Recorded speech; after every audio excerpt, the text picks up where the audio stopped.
Bom dia, André Mendonça, da editora Grande Amarelo, e esse é mais um vídeo da série Conversando com Amigos. Hoje com uma referência do tarô brasileiro, Márcia Seabra. Obrigada. Márcia, fala um pouquinho de você, principalmente de como você começou no tarô. O que chegou primeiro? O estudo da magia, o estudo do tarô? Não, o estudo do tarô chegou primeiro. Na verdade, eu estudava, fazia faculdade de História no período, vamos dizer assim, muito forte da nossa vida aqui no Brasil, né? Saindo da ditadura, período da ditadura, e voltando assim os grandes professores marxistas. Então a faculdade ainda tinha nossa, olha, eu falando mal dos marxistas, né? Mas existia uma carga muito ainda focada no materialismo histórico, numa ideia muito de que só valia o que estava escrito, os documentos, aquela coisa mais focada nisso. E a minha visão era muito essa. Eu tinha uma visão marxista da vida e etc. Então, mas o que me levou ao tarô? Eu conheci dentro da faculdade duas pessoas que uma infelizmente já faleceu, já morreu, e o outro foi um rapaz que eu perdi o contato completamente, mas eram fascinados pelo esse universo místico, e principalmente o tarô. E eu, apesar de eu achar isso um absurdo, coisas que você não pode captar com racional, de crendices, etc., eu fiquei curiosa. E aí, esse meu amigo me deu muita força, porque ele era muito intelectual. E eu dizia assim, como um intelectual como ele consegue gostar de tarô, né? Que coisa, né? E daí eu fiquei curiosa. E no que eu fiquei curiosa, eu fui jogar o jogo. E que eu joguei o jogo foi com uma pessoa muito interessante, uma pessoa conhecida do tarô, eu não me lembro mais o nome dela, é Marise Matos, se não me engano. Foi com quem eu joguei a primeira vez. Uma taróloga, eu jogava Marcele. E ela fez uma leitura com um mandala sensacional. A mulher me descreveu, enfim. Foi muito interessante. E nesse jogo, ela disse que eu teria habilidades místicas, extrasensoriais e principalmente com tarô. E aquilo ficou na minha cabeça. Eu falei, nossa, que coisa, né? Coisa bacana, né? Eu ter isso. Mas eu continuei a faculdade de História, meio que me curiosa com aquilo, mas ao mesmo tempo aquilo era aversão para mim. Fui numa outra taróloga.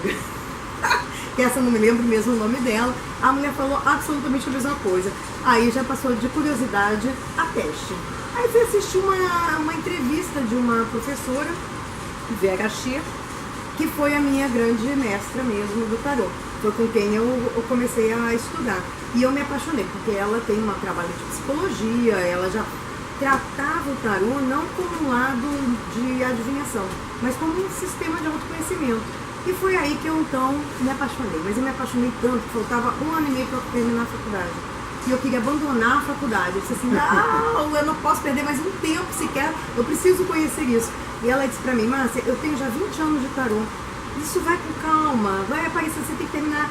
Eu terminei a faculdade, mas eu dizia assim, nossa, eu nunca 20 anos de tarô, muita coisa pra mim. Como eu posso imaginar isso? Tal era a ansiedade e a paixão que despertou. Foi assim um amor mesmo, amor que eu acho que eu não senti nem forma nenhuma na minha vida, essa paixão. E aí, claro, eu caí de cabeça, terminei a faculdade, trabalhei um pouco com história, mas o meu foco de estudo foi o tarô. E aí eu caí na magia como? Por causa do tarô. Toda a minha vida até hoje é norteada pelo tarô. Eu fui estudar numerologia, astrologia, cabala, aí fui estudar Telema, porque eu fui escolher o tarô de Tote, que foi o tarô que eu ia perguntar isso, você começou pelo Marcelo, comecei com Marcélia, comecei com Marcélia, era absolutamente contra a Marcélia, porque eu dizia assim, esse tarô é muito feio, eu não sinto nada ao vê-lo, isso me causa aversão. Aí essa professora, não, ela disse assim, não, mas você tem que aprender. Ela era bem, ela é viu. Você tem que aprender isso. Aí eu falei assim, ai, que saco. Bom, você sabe que eu tive a minha bolsa roubada, dentro da bolsa estava o meu tarô. A bolsa foi devolvida, a única coisa que não foi devolvida foi o tarô. E aí o que aconteceu? Eu peguei e comprei um outro tarô e disse, eu não vou comprar Marcela de novo. Aí ela abriu mão. Ela disse, então tá, Márcia, vai... compra o tarô que você quer. E aí comprei o Eight. E aí continuei vendo, todo mundo estudando pelo Marcelo e eu terminei os estudos dos arcanos maiores com o Eight. E continuei a estudar. Então, minha vida hoje eu tenho 27 anos de tarô, né? Olha só. Eu que achava ela dizendo pra mim que tinha 20 anos, eu dizia que coisa nunca, não vai dar. Eu não vou aguentar esperar 20 anos. Eu já tenho 27 anos de tarô. E hoje eu digo a você, eu não estudo mais o tarô, mas as portas que o tarô abriu para mim. Então eu estudo místico, mágico, e todo o meu caminho é norteado pelo tarô. Eu acho bacana que o teu conhecimento, eu tinha essa percepção, né, vendo você trabalhar, conversando com você, e eu não sabia de onde veio, agora eu sei. Né, que a experiência com vários tarôs, ainda que você não goste muito de um ou de outro, ela enriquece, porque muito. o princípio do idioma, né? Isso, aliás é isso, eu acho que é isso. Idioma, cada um é um idioma. Você vai aprender no básico, depois você enriquece. Então quando eu dou aula, por exemplo, é isso que eu faço. Vamos pegar a Marcele, eu me inspiro, né? Só que eu não proíbo. Eu digo assim, escolhe o que você quiser, mas vamos estudar Marcele. E aí eu faço a comparação. Porque hoje a minha especialidade é o trote, mas eu começo sempre, eu dou a comparação entre Marcele e trote, no mínimo. E às vezes o Eide também. Engraçado que a minha cabeça ela funciona de uma maneira estranha, né? E eu acabei de pensar até no nome de um livro, né? Do marxismo ao tarô. Eu acho que os marxistas me matam por ser fixo. Que é uma religião, né? Você sabe disso. Mas eu não resisti. Seria ótimo. Nossa, eu tenho muitos amigos historiadores ainda, e marxistas, que adoro muito, mas são todos afastados de mim por conta da política. Eu conheço algumas historiadoras também. Também de berço. Pois é, estamos afastados, mas eu sei que o amor existe. Mas a gente trabalha muito justamente tentando incentivar. Nós tivemos um amigo em comum, né, que estudou durante anos, o tarô já estava para lá de pronto, estava fazendo jogos maravilhosos, jogava pra gente assim, brincando em casa, e tinha resultados bastante respeitáveis, e com medo de se apresentar pela primeira vez. Então a gente procura direcionar o nosso trabalho muito para quem está começando isso. O que você aconselharia? Porque você também não pode chegar e dizer, olha, não importa quando você estudou, começa. Não é assim, porque a pessoa acabou de comprar, leu aquele livrinho que vem com tarô, ela não está pronta para jogar. Eu vou dizer a você, André, na minha história, eu dou o meu conselho, que é a minha vivência nisso, né? Eu comecei a estudar com uma pessoa muito séria, que é a Vera, depois eu fui para a filha dela, Maria, também achei muito boa também. Então eu sempre estudei.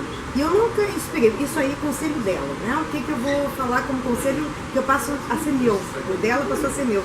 Ela disse o seguinte: vocês estão estudando, todos vocês aqui, é um grupo enorme, estão estudando, mas nunca se recusem a ler. Ou seja, vocês podem não ter nem terminado ainda os arcanos maiores, mas se a pessoa chegar e dizer, você sabe jogar tarô? Jogue, mas já avisando, jogue de graça, né? É como um estágio. Olha, estou aprendendo, não tenho compromisso com acertos e erros, então comece a treinar. Eu acho o seguinte, as duas coisas têm que estar aliadas, o estudo e a prática. Como uma língua, você até falou da linguagem do tarô ser uma forma de língua mesmo, de falar uma língua.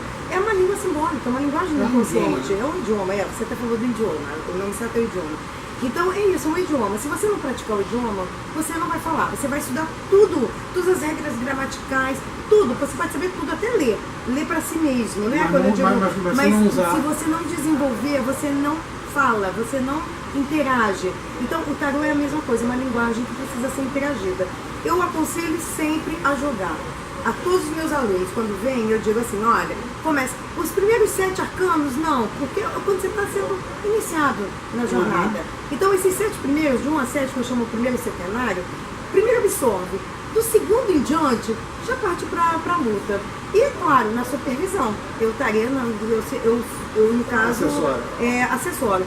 Como foi o meu caso? Eu já tinha terminado os arcanos maiores, já jogava o meu trabalho, que era com a história, quase que passou a deixar de ser com a história, porque as pessoas vinham a mim, eu fazia pesquisa, mas eu ia para uma salinha para jogar, então chegava a fazer fila, eu trabalhava na Fiocruz, fazia fila, eu falei, gente, eu como estagiária perdeu o sentido, né, de história. Hoje eu estou dando assessoria de tarô aqui, sem ter a menor condição ainda de conhecer o tarô que eu conheci. Eu estava, sei lá, há 6 meses, 7 meses estudando tarô.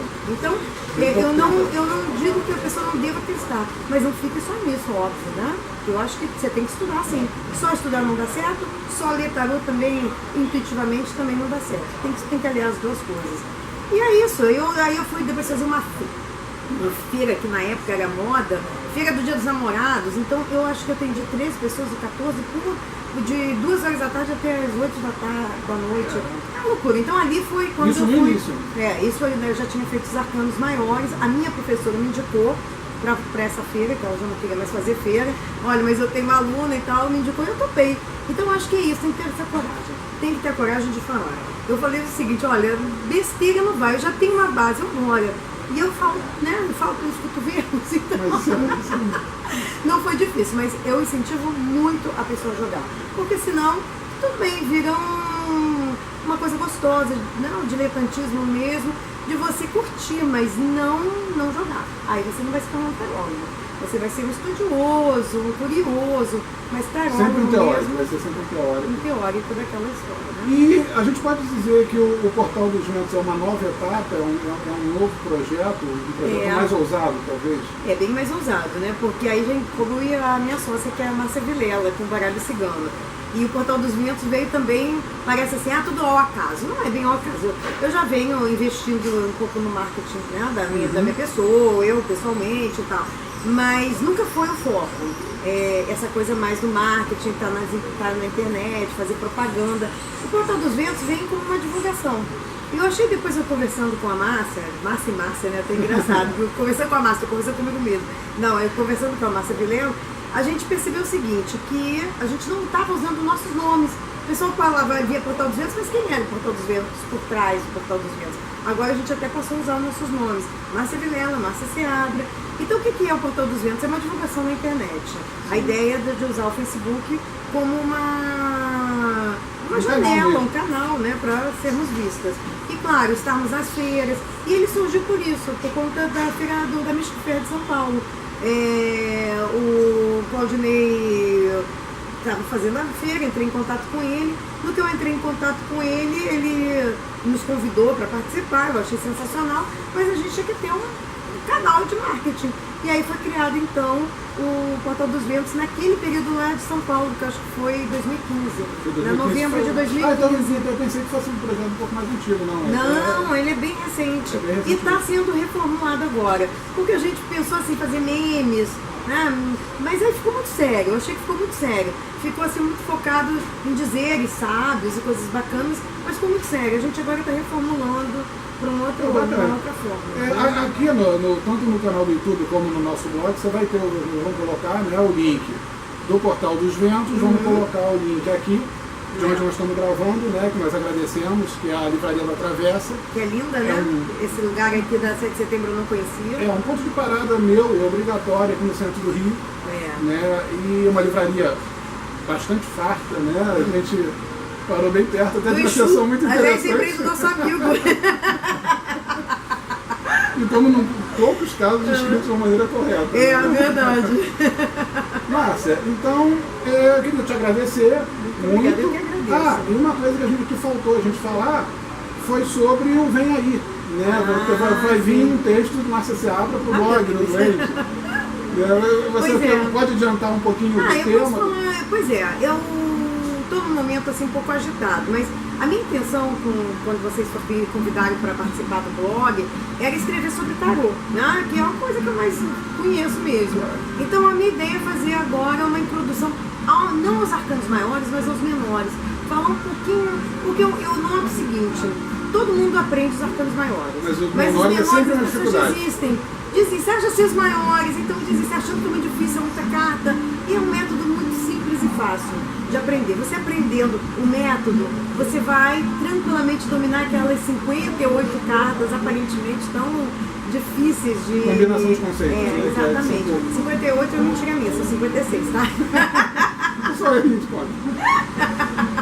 Mas pois são 56 cartas de arcanos menores. E aí põe assim, talvez entendendo um pouquinho como funciona o mecanismo dentro da árvore da vida, a pessoa vai dominar perfeitamente os arcanos menores. E a minha ideia é desmistificar os arcanos menores como algo muito difícil. Eu considero muito, mas muito, infinitamente mais fácil que os arcanos maiores. Sim, eu acredito que eu entendo que sim. Né? Então é essa a ideia. E depois, quem sabe, entrar um pouco mais a magia, na experiência mágica, que tem a ver com telema, tem a ver com a magia sexual, mas esses são passos futuros. Eu acho que o primeiro que vem aí seria esse texto. Então, lógico, bem em breve, dentro de 1 ou 2 semanas, acredito que já tenhamos essa pérola no nosso blog. Obrigada, né? Massa. Muito obrigada, Obrigado. queridos. Gente, Agradeço. até a próxima. Beijo a todos.